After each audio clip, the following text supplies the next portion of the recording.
دوستای عزیزم سلام. امروز تو این پست میخوام راجع به میکروندلینگ صورت باهاتون صحبت کنم.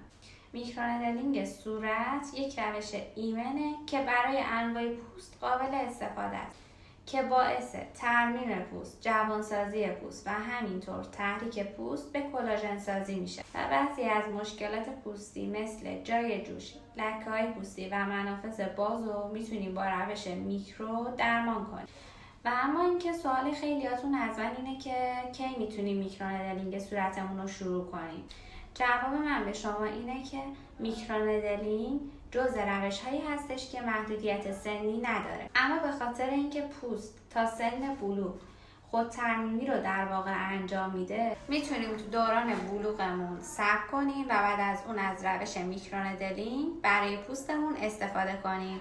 امیدوارم که از مطالب امروز من لذت برده باشید.